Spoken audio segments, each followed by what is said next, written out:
Anti വന്ന്. രാജു, ഈ വേസ്റ്റുകളൊക്കെ ഒന്ന് എടുത്ത് മാറ്റ്. എന്നിട്ട് പുതിയ പ്ലേറ്റുകൾ വെക്ക്. എടുക്ക്, എടുത്ത്.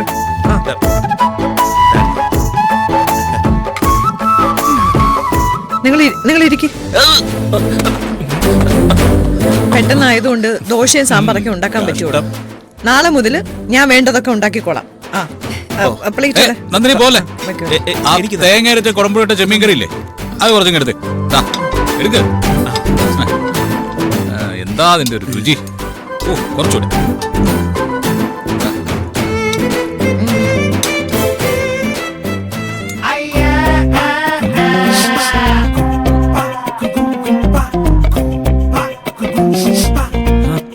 അച്ഛാ, ഇതുവഴി വല്ല കരിവണ്ടിയും പോകുന്നുണ്ടോ? ഒരു കരിഞ്ഞ മണം.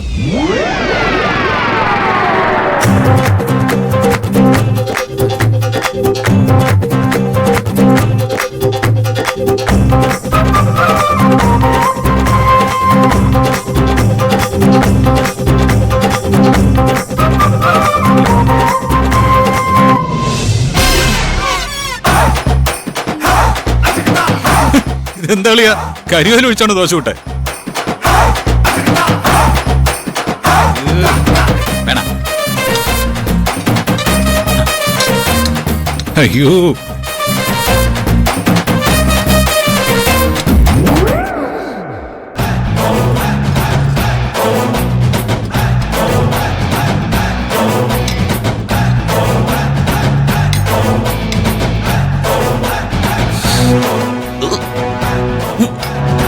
നന്ദിനിക്കുട്ടി കണ്ടുപിടിച്ചോ, ഇങ്ങനെയാണ് ഭക്ഷണം ഉണ്ടാക്കേണ്ടത്.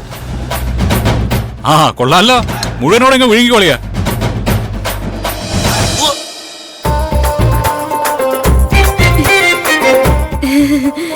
അളിയ വേഗം കഴിക്കേ, വിശന്നിരിക്കല്ലേ. അയ്യോ,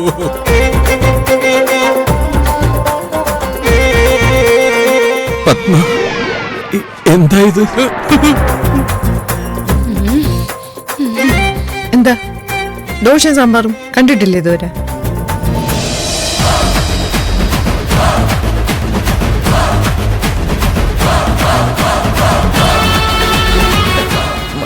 മാവിനെന്തോ കുഴപ്പമുണ്ട്, അതാ ദോശ കരിഞ്ഞ്. ഇപ്പൊ അങ്ങനെ കഴിച്ചാ മതി.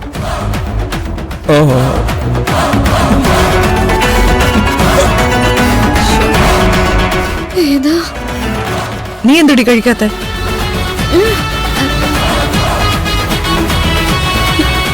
മമ്മിക്ക് വേറെ ഒന്നും തോന്നരുത്. ഇത് വായിൽ വെക്കാൻ പറ്റുന്നില്ല മമ്മി.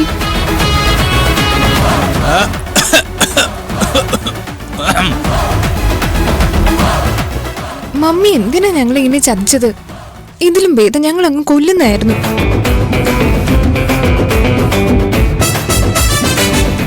നന്ദിനി, ഈ കൈപ്പുണ്യം എന്നൊക്കെ പറയുന്നത് ദൈവം നേരിട്ട് തരുന്ന ഓരോരോ കാര്യങ്ങളാ.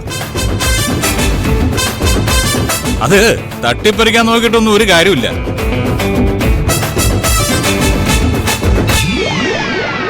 നിങ്ങൾക്ക് വേണ്ടേ? അത് താനൊന്ന് കഴിച്ചു നോക്ക്. ഞാൻ കഴിക്കും. നല്ലത് തിരിച്ചറിയാത്തവര് കഴിക്കണ്ട.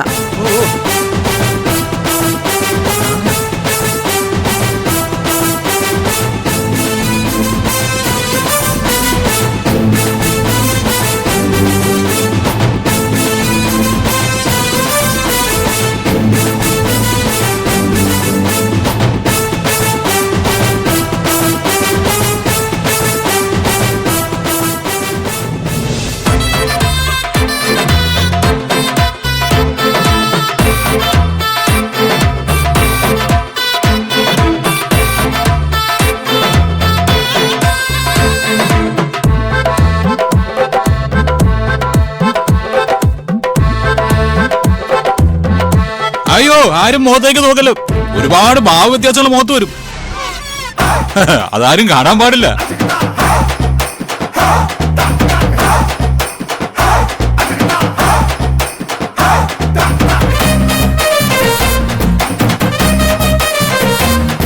കാരണം എന്താ? ഈ വലിയ വീട്ടിലെ കൊച്ചമ്മമാരുടെ മുഖത്തെ ഗൗരവം മാത്രമേ പാടുള്ളൂ.